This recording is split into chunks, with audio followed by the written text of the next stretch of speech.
আমাদের ফাইজা বুড়ি অনেকেই জিজ্ঞেস করছিলেন এটা কার মেয়ে। এটা আমার ছোট ননদ শারমিনের মেয়ে। মাশাআল্লাহ, সবাই দোয়া করবেন ওর জন্য। সে অবশেষে চলে যাচ্ছে তার নানুর বাড়ি, মানে কুতুবদিয়াতে। আসলে শারমিনের ম্যাটারনিটি লিভ শেষ, তো আম্মারাও চলে যাচ্ছে সবাই। তো চট্টগ্রামে এসছি, একদিন হলো। ইনশাল্লাহ বিয়ে শাদি খাবো, বিয়ের ব্লগও আপনারা টুকটাক পাবেন। এরকম ছোট ছোট করে ব্লগ শেয়ার করার ইচ্ছে আছে। তো আমরা এখন শারমিনের বাসায়। পরের বার থেকে আসলে হয়তো তাদের সাথে আর দেখা হবে না।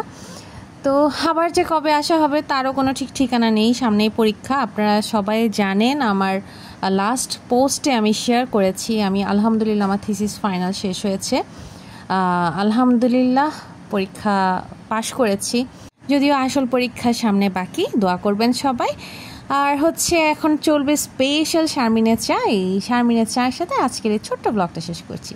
যে যেখানে আছেন ভালো থাকবেন, নেক্সট ব্লগে ইনশাল্লাহ দেখা হবে। সবাইকে আল্লাহ হাফেজ, আসসালামু আলাইকুম।